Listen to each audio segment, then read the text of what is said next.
desarrollo una versión de cálculo infinitesimal.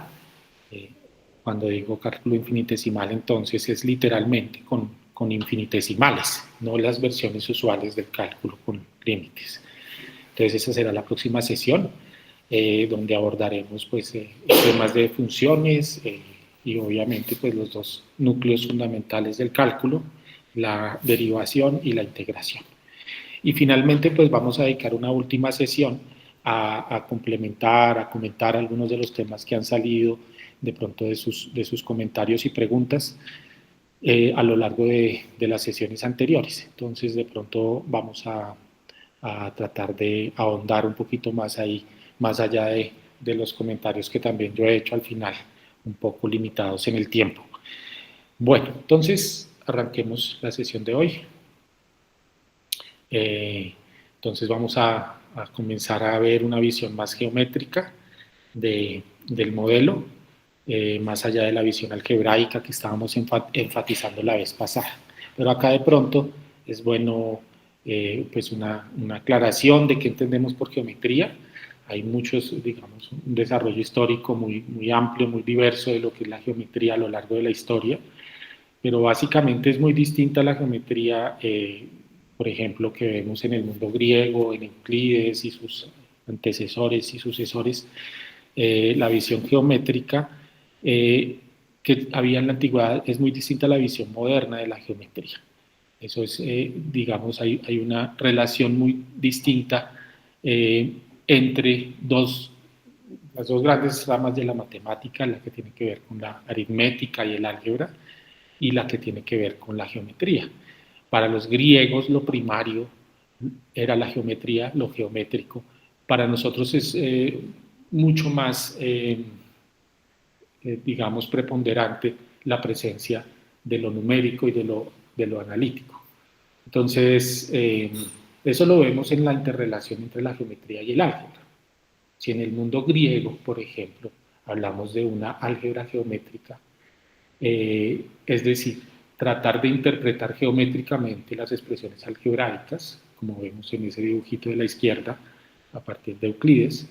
Entonces tenemos que las expresiones algebraicas tienen un correlato geométrico, que es lo que les da significado.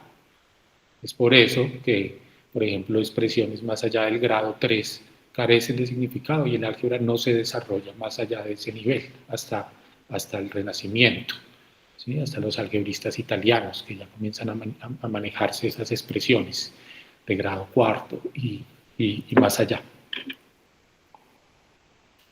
Entonces eso es lo que ocurre en el mundo griego. En el mundo moderno, a partir de la geometría analítica, se reversa el asunto. Lo que se intenta es, lo preponderante son las expresiones algebraicas, aquello en lo que se confía más, aquello que permite un manejo más preciso de las entidades geométricas.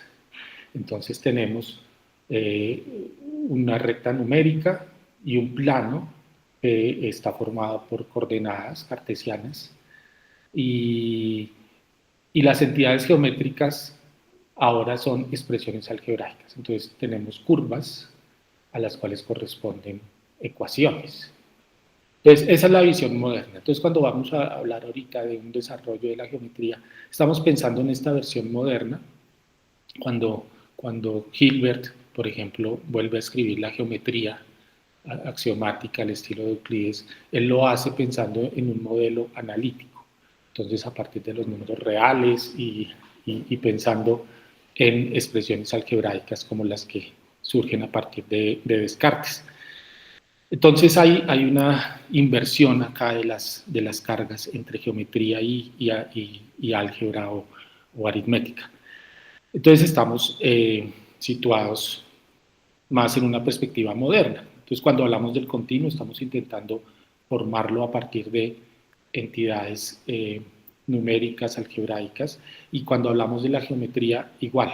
Para poderla desarrollar necesitamos herramientas algebraicas. Y eso fue lo que hicimos básicamente la vez pasada. Entonces, volvamos a la idea del continuo, tenemos sucesiones de reales, ¿sí? que van a extenderse a lo largo de todos los ordinales, de todas escala de los ordinales transfinitos. Tenemos esas sucesiones de reales y la vez pasada hablábamos de la necesidad de darnos operaciones entre esas sucesiones. Entonces, generalizar la idea de número, hablamos de números endorreales, números que a partir de los reales van teniendo una estructura interna.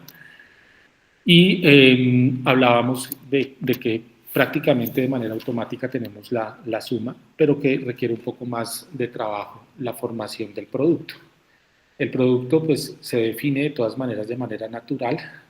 Ya veíamos un ejemplito, una sucesión de longitud 3 multiplicada por una sucesión de longitud 2. Entonces tenemos que la multiplicación que definimos es una especie de distributividad.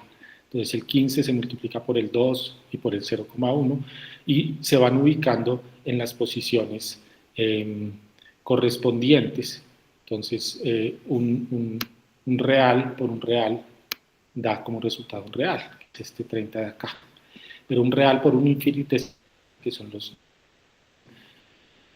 a la derecha, pues ya comienza a darme más infinitesimales de distintos órdenes. Entonces acá, por ejemplo, si tenemos raíz de 2 por 0,1, eso me va a caer en un infinitesimal menor que el del raíz de 2.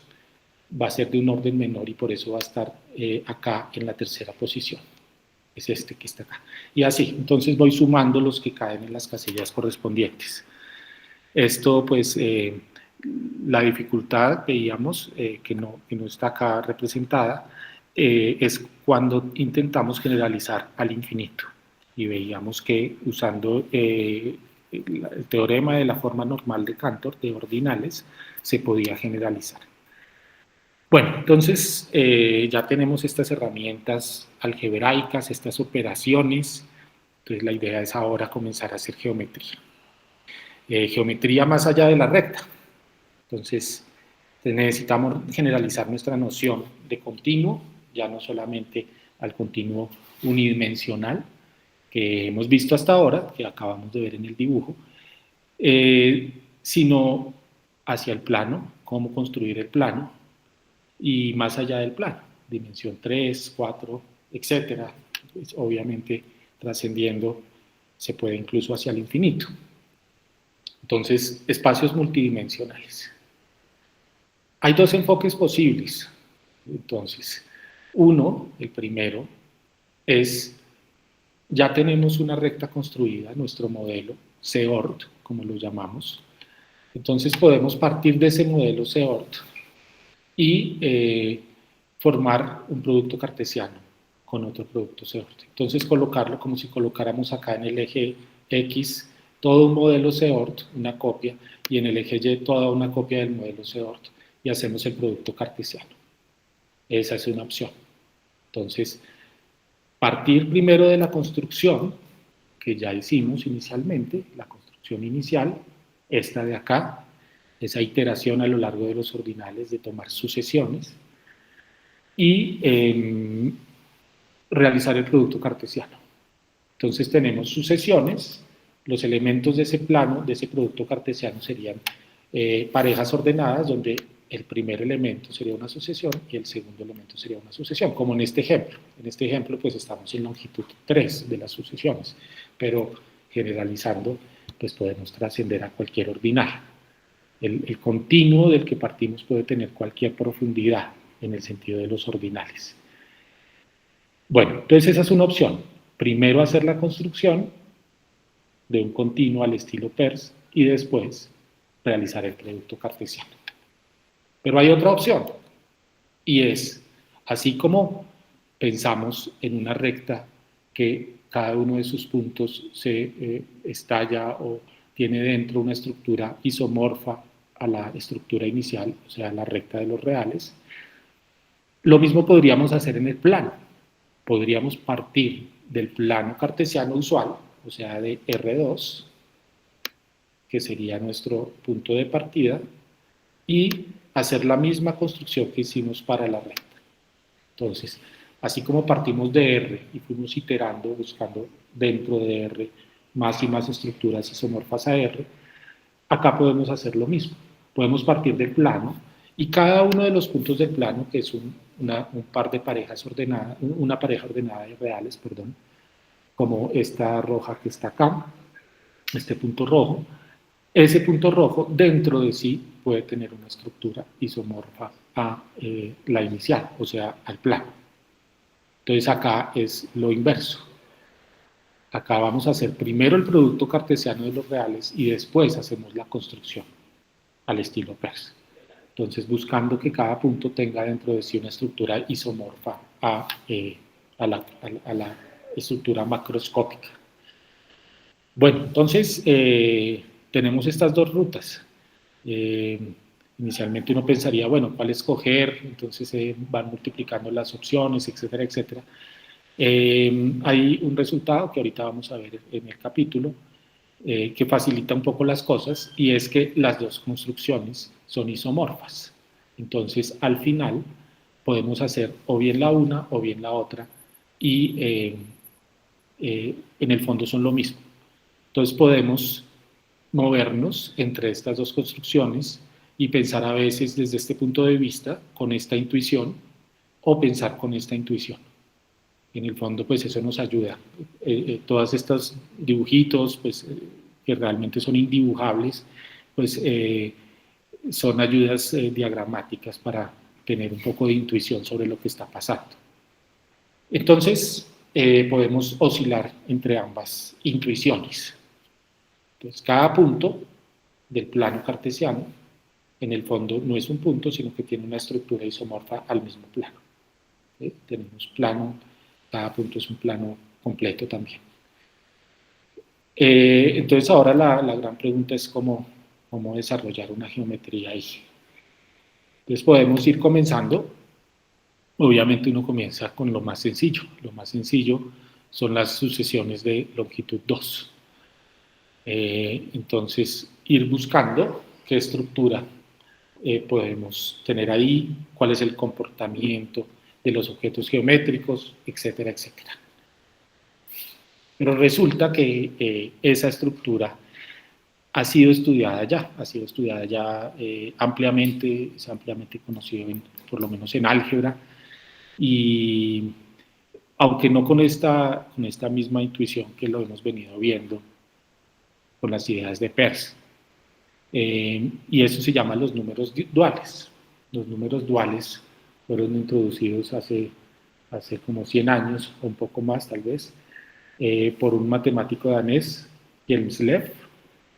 En realidad él no estaba tan interesado en este tipo de geometría, pero le ofrecía un modelo para algo que él trata de desarrollar, que es una geometría más cercana a la realidad. Bueno, un breve paréntesis entonces sobre eso.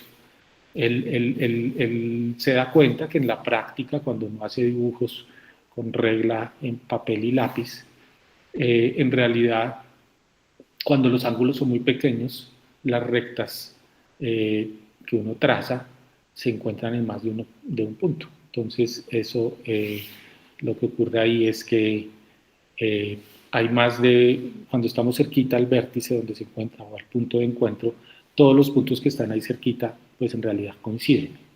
Es como una geometría de la realidad, como lo llamaba él. Y él trata de ofrecer un modelo para esa geometría. Entonces, un modelo donde se viole ese postulado de Euclides, el postulado euclidiano que dice, por dos puntos distintos pasa una y solo una recta. Entonces, en realidad, va a dar un modelo abstracto de cómo eso ocurre con estos números que llama duales. Los números duales, entonces, ¿qué son? Son números de esta forma, A más epsilon B, donde A y B son reales. Entonces, muy parecido a los números complejos, ¿cierto? Solamente que no tenemos la raíz de menos 1 y sino epsilon. En vez de i tenemos epsilon y ya no vamos a tener la propiedad de i, que es i al cuadrado igual a menos 1, sino que vamos a tener que epsilon al cuadrado es 0. Entonces, para nosotros esto ya es bastante intuitivo y es que epsilon va a ser un infinitesimal que elevado al cuadrado se hace tan pequeño que lo podemos identificar con 0. Eso es lo que está pasando ahí. Entonces es una estructura algebraica que funciona, tenemos los reales y podemos sumar esta parte infinitesimal. Eso para nosotros ya es algo familiar, porque lo podemos identificar con el continuo de orden 2, el C2 de nuestra construcción, con la misma suma y el mismo producto. Eso coincide con lo que hace Hjelmslev. Entonces tenemos que nuestro continuo abarca esta estructura algebraica de los números duales. Entonces, los elementos, lo que ocurre es que hay que restringirlo.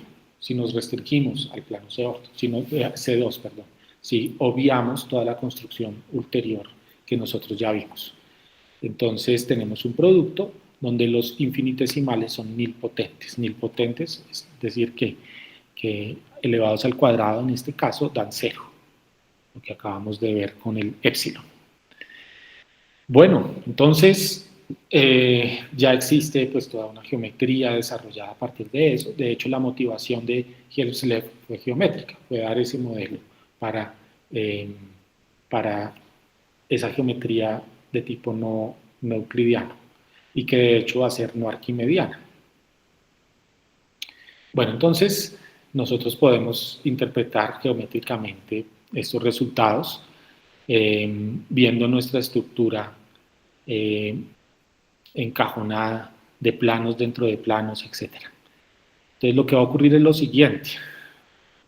Voy a pasar desde de la expresión tal como la usa Hjelmslev, que sería pensar acerca de la recta y igual a epsilon x. Voy a pasar de eso a nuestra manera de pensarlo, que es verlo como sucesiones de longitud 2.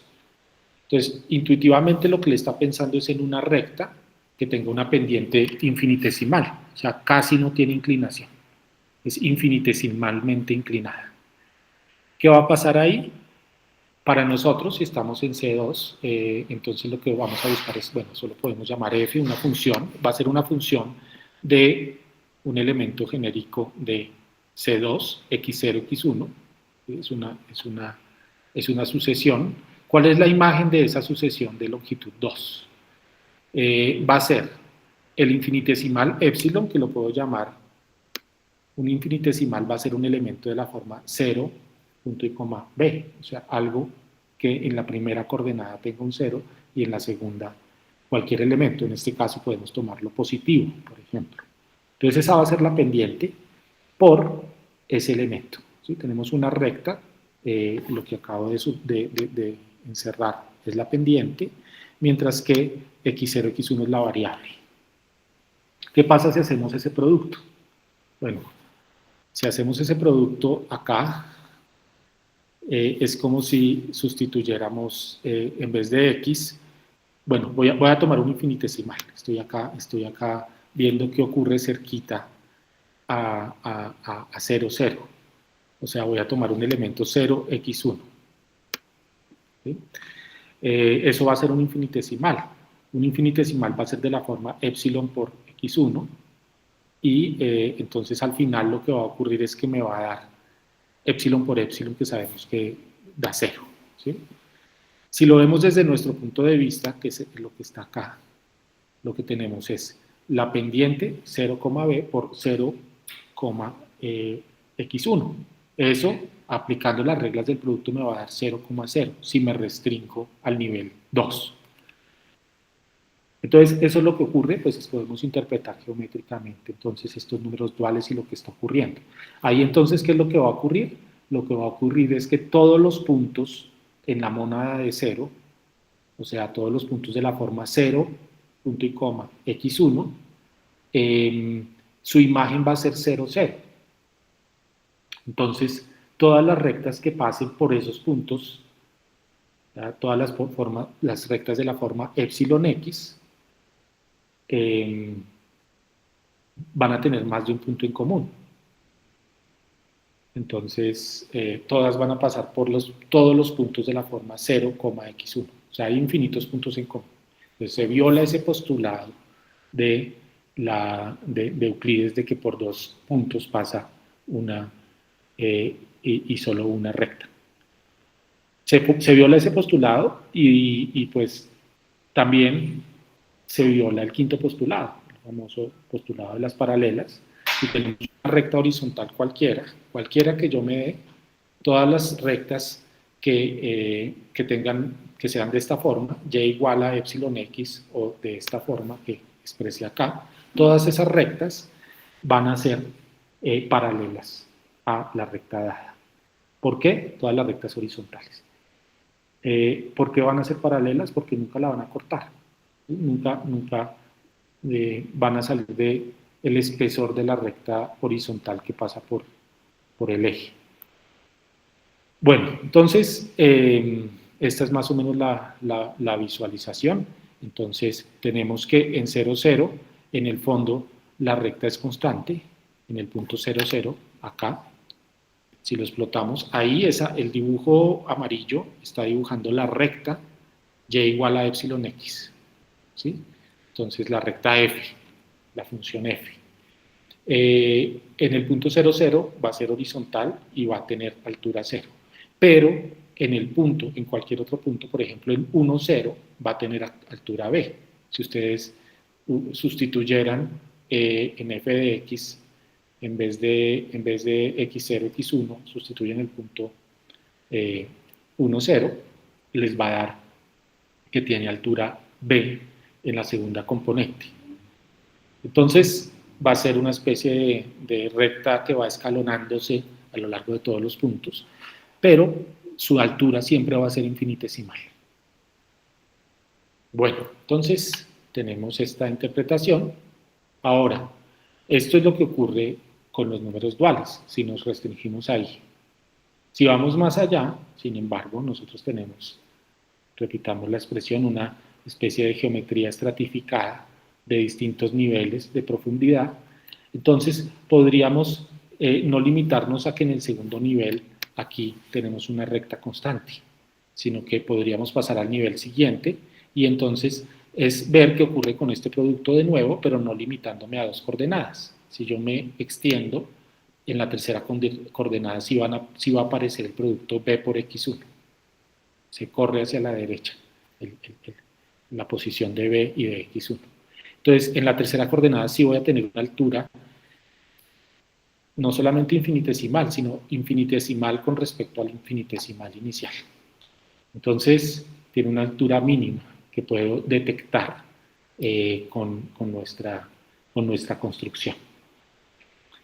Y bueno, entonces uno podría imaginarse ir más allá de esto y extender entonces estas ideas y desarrollar pues distintos modelos de geometrías donde falla ese postulado de Euclides que mencionamos, no solamente él, sino también donde falla también el postulado de las paralelas. Tenemos una serie de modelos para geometrías no euclidianas aquí.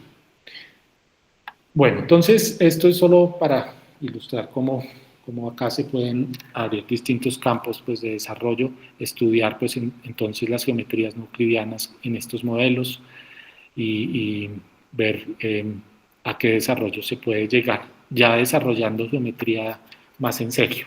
Acá estamos en los preliminares, viendo hasta ahora qué ocurre con los puntos y con las rectas, pero pues hay que ir más allá a otro tipo de curvas, a otro tipo de figuras geométricas.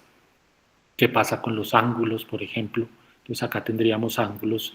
Esta recta que expresamos acá como y igual a epsilon x me está expresando pues una pendiente que me va a determinar un ángulo con respecto al eje x del segundo nivel. Y entonces ese ángulo va a ser un ángulo infinitesimal. Entonces, bueno, ahí van a comenzar a ocurrir cosas que hay que estudiar. Bueno, entonces si queremos ir más allá, debemos tratar de estudiar otras curvas, aparte de las rectas que acabo de mostrar, pero ocurren pues muchas cosas que obviamente no ocurren en el plano usual. Entonces, la misma noción de función se vuelve mucho más difícil de manejar o muchas más posibilidades también. Lo mismo la noción de curva. Entonces podemos comenzar a pensar la noción de función. Hoy voy a solamente mencionar cómo se abren muchísimas opciones y de nuevo limitándonos al nivel 2, al nivel de C2. Y la próxima vez vamos a complementar un poco más el tema de funciones al tratar de abordar el cálculo. Bueno, entonces, ¿qué ocurre con las funciones? Pueden ocurrir cosas al inicio bastante extrañas, por ejemplo, con la noción de continuidad. Entonces, puede ocurrir que a distintos niveles de la construcción, en estos distintos estratos, una función parece de cierta manera, pero más cercanamente es de otra. Entonces, por ejemplo, acá podemos pensar una función constante, ¿sí? La constante k, ¿sí? Sería la recta y igual a k en el primer nivel del plano. Tenemos una función constante y que por lo tanto es continua. Pero podría ocurrir que si yo miro internamente esa función en un punto, como en este punto que veo acá, la función sea discontinua, y no solamente discontinua, sino totalmente discontinua, o sea, discontinua en todo punto. Entonces, ¿será que esta función puedo clasificarla como continua o no? Ese tipo de definiciones pues las vamos a ver la próxima vez, tratar de abordar el problema de la continuidad de las funciones. Entonces, estos son simplemente unos ejemplos para ir viendo cómo pueden surgir nuevos aspectos y nuevas nociones. Entonces, por ejemplo, acá tengo esta función que puedo definir explícitamente, ¿sí? Entonces, esto está definida en cada sucesión de longitud 2, R0, R1, y va a ser siempre constante en la primera coordenada, pero va a variar, va a saltar entre 1 y 0 dependiendo si R1, o sea, el infinitesimal, va a ser racional o no racional. Entonces tenemos una función que salta en todo punto. Bueno, podemos tener esta situación o podemos tener la situación completamente opuesta. Podríamos tener una función totalmente discontinua en un primer nivel, pero que mirándola más de cerca se vuelve continua. Entonces podemos tener esta G. Esta G, la G original sería la función de Dirichlet. Entonces si R0 es racional, si R0 es racional, entonces vale 1. Entonces acá arriba están los racionales y todos los irracionales caen en 0. Bueno, tienen altura 0. Esa es la función G. Yo puedo extenderla al nivel 2 de nuestra construcción, en C2, entonces puede volverse continua en todo punto. Entonces, simplemente tomo siempre la constante 0. Acá, en la segunda componente, perdón, se me perdió mi lápiz. Acá en mi segunda componente tengo siempre 0. Entonces va a ser 0 independientemente de qué valor sea. Entonces acá dentro va a caer en 0, dentro de este punto. Y en cada punto irracional en la primera coordenada igual también va a ser 0. Entonces se vuelve constante si yo miro en ese nivel y se vuelve continuo. Entonces hay una discrepancia entre lo que ocurre en el nivel inicial y en lo que ocurre en el segundo nivel. De totalmente discontinua pasa a ser continua en todo punto. O puede ocurrir que sea totalmente discontinuo en el primer nivel y totalmente discontinuo en el segundo. Entonces es una función de este tipo.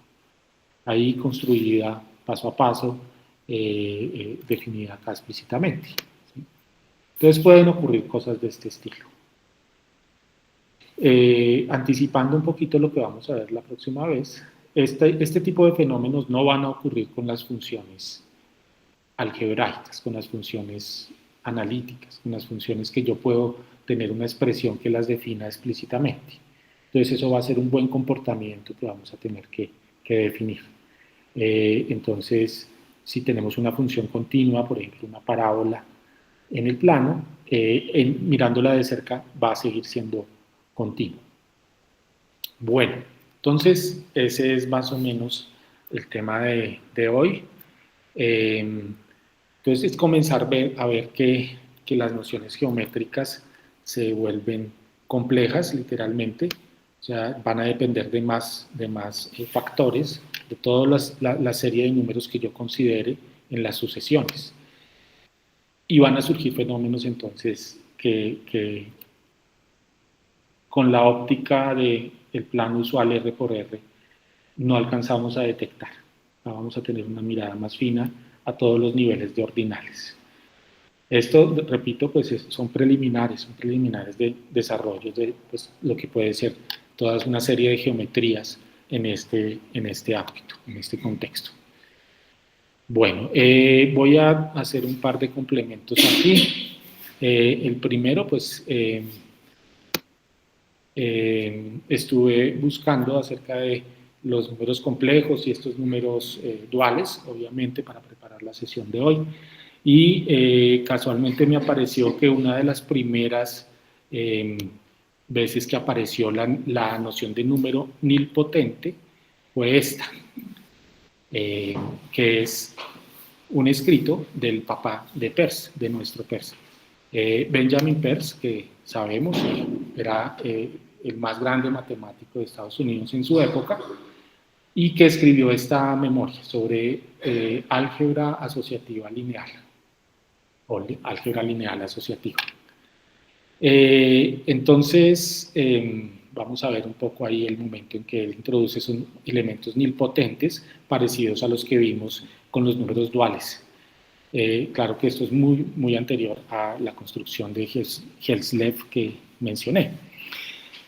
Es del 1870, él expuso esto ante la Academia Nacional, la Academia de Ciencias Nacional de Estados Unidos. Pero esto aparece ya cuando muere Benjamin, o sea, póstumo, no apareció en vida este tratado, realmente es un tratado acá está de 133 páginas.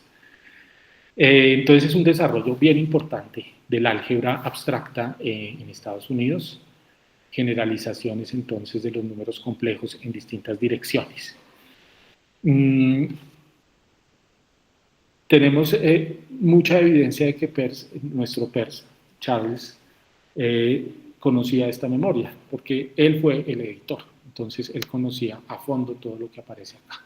Él es la revisión de esta edición es de Peirce, y Peirce se refiere reiteradamente a distintos aspectos de esta memoria en obras posteriores.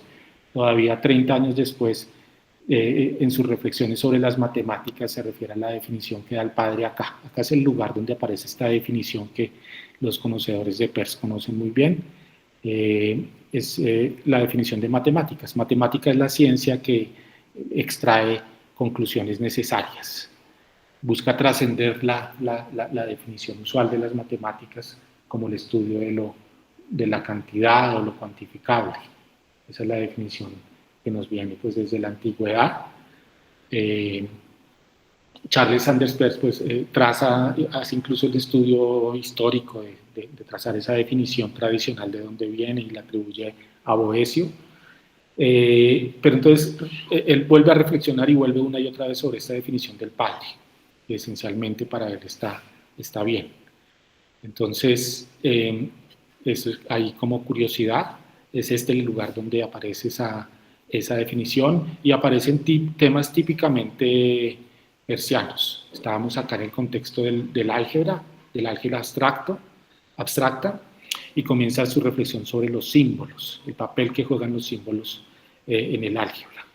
Acá es donde nace la reflexión de Peirce en su clasificación de los signos, de que el álgebra y la matemática tienen un carácter icónico, que es como él nombra estos signos que tienen semejanza o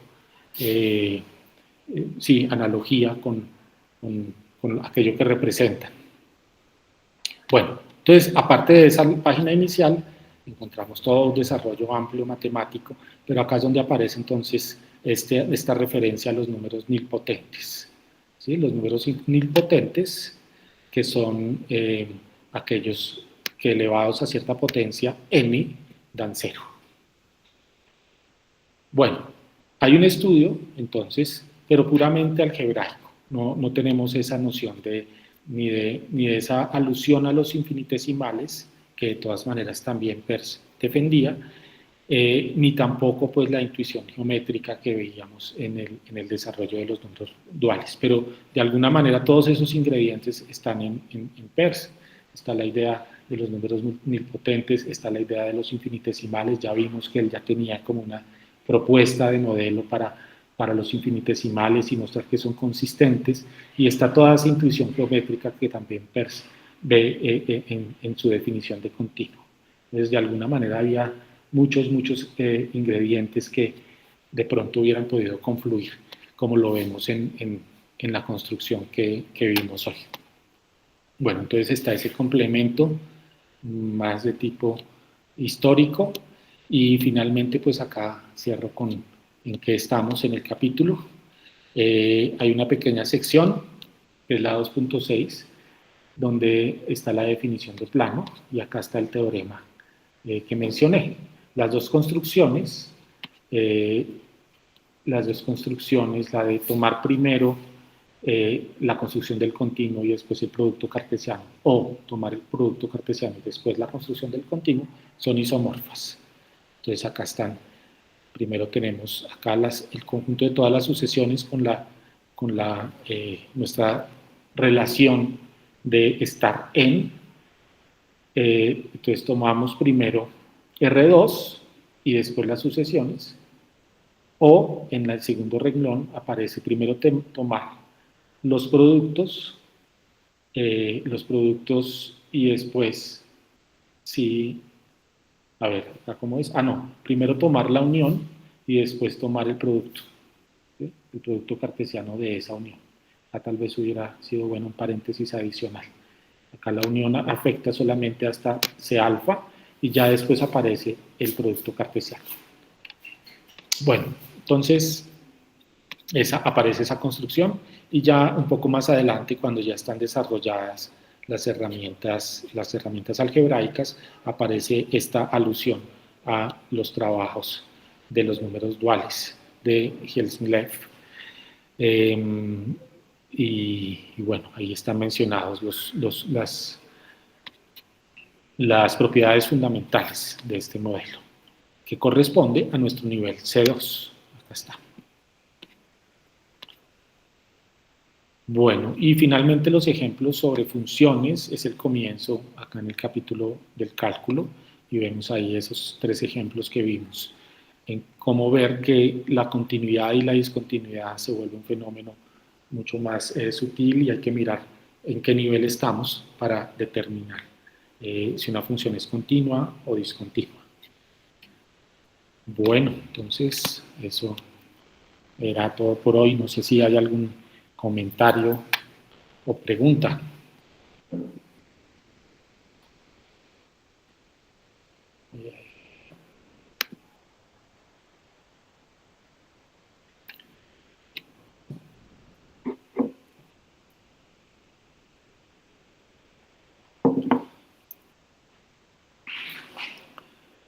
Bueno, y entonces, bueno, acá está Edison, tiene una pregunta, por favor. Francisco, muchas gracias por la charla, y te voy a preguntar algo acerca de esto último que me causa gran curiosidad.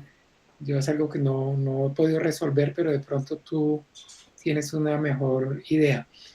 Yo siempre me he preguntado si en esta edición y anotación que hace Peirce del trabajo de su padre, ¿cuánto le habrá agregado él por su cuenta?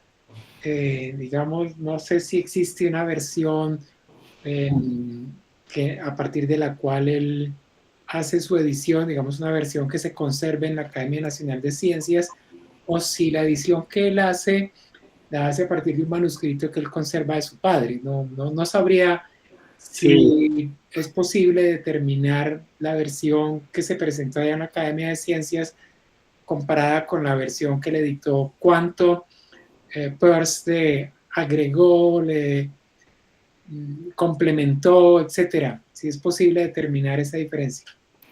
sí, Es exactamente la pregunta que me hice. Yo realmente descubrí esta memoria de Benjamin el fin de semana, entonces pues no soy un conocedor del tema, y pues que me causó mucha curiosidad. Estaba buscando acerca de los números duales y vi que esta era de los primeros intentos de integrar en sistemas. Por ejemplo, si tú añades este epsilon que vimos y los números complejos, y entonces se forman números multicomplejos. Fue ahí que encontré la alusión. Entonces él estudia eso desde el punto de vista puramente algebraico, así como están los complejos, los cuaterniones, los octoniones, etcétera, haciendo extensiones de los números reales. Entonces, no estoy seguro, pero sí me suscitó muchísima curiosidad. Tenía la esperanza de que de pronto alguno de los presentes aquí conozca eso, porque es que, sobre todo al inicio que uno comienza a leerlo, suenan temas muy, muy, muy persianos, hablando de Hijo, ¿no?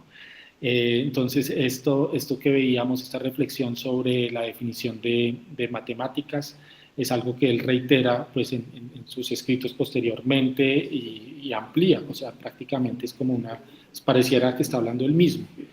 Y también como esta alusión a los símbolos, ¿no? Esta alusión a la semiótica, me pareció muy característico. No sé si el padre también pues, tenía ese tipo de reflexión. Pero sí suena muy, pareciera que hubiera editado. No sé, pero no encontré mucho. Encontré por ahí un escrito que no alcancé a leer. Lo voy a compartir en la carpeta de Gratan Guinness. De pronto lo conoces, sobre esta memoria. Entonces, de pronto podemos curiosear ahí y volvemos sobre el tema en 15 días, en la sesión final.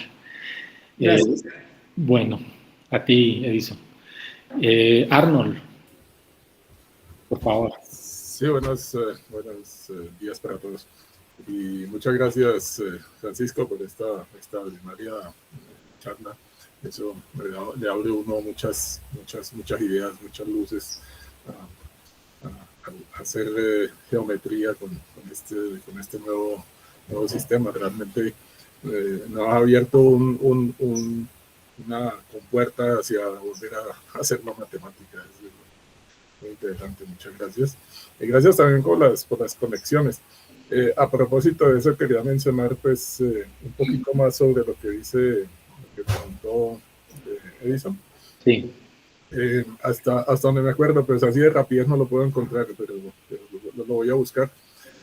Hasta donde me acuerdo, Benjamin publicó esa memoria, pero era como un folleto, por decir algo, con 100 ejemplares, algo así.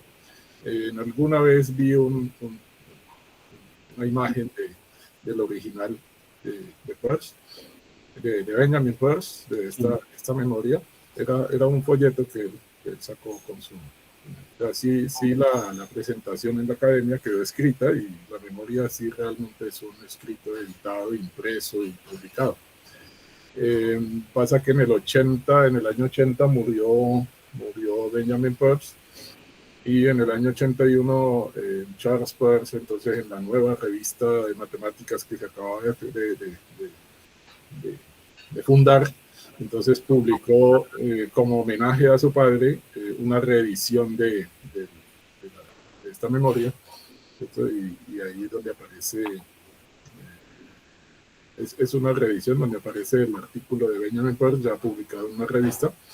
Y el mismo Charles también publica un artículo en el mismo volumen de la revista, publica un artículo que es sobre la definición de los números naturales.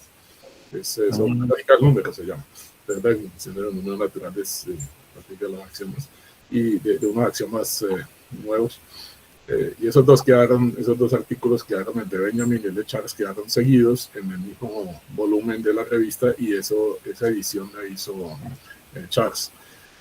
Pero te reitero, sí existía antes impreso el escrito de Benjamin. Ok. Bueno, entonces hay que rastrear esa versión, y sería muy interesante comparar qué tanto difieren, qué fue el trabajo de edición que hizo Charles con respecto a la obra de su padre, ¿no? Ahí sería bien interesante revisar eso. Sí, yo no salía porque bueno, mirando lo que escribió Grattanguini, que prácticamente, o sea, como que no pudo nunca editarlo propiamente, o sea, como que no tuvo la edición, esta memoria, la edición en vida no tuvo la edición que merecía, ¿sí? Como que sí, solamente realmente se editó o fue publicada ampliamente, pero muy bueno que exista esa versión preliminar. ¿No? Y además pues ya es un aspecto bastante técnico del álgebra, ¿sí? Es imposible que dictara pues todo eso sin notas, sin un desarrollo explícito, ¿no? También. Entonces sí debía tener, o sería también interesante mirar si hay algún manuscrito. Bueno, ahí tenemos para volver a comentar. En 15 días volvemos sobre el tema, a ver si podemos detectar qué tanto se alejan las dos versiones o qué tanto complementó Charles al manuscrito.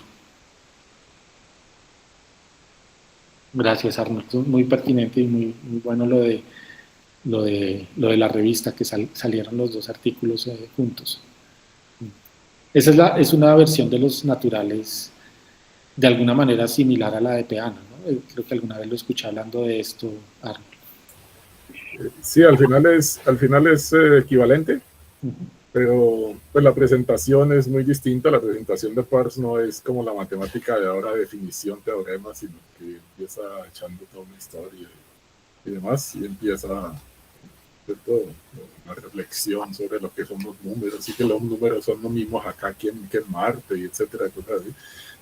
Pero el enfoque al final sí es distinto, porque en ese artículo Peirce empieza definiendo conjunto ordenado, luego conjunto ordenado lineal, luego conjunto ordenado lineal con mínimo, luego conjunto ordenado lineal con mínimo, en el cual cada elemento tiene sucesor. Dentro de un contexto cada vez más grande lo va achicando y hasta que llega a los números. Y claro, al final tiene que poner una propiedad similar al axioma de Peano, y son equivalentes, pero la presentación sí es muy, muy distinta a la de Peano. Muy bien. Gracias, Arnold. Bueno, ¿hay algún comentario o pregunta final?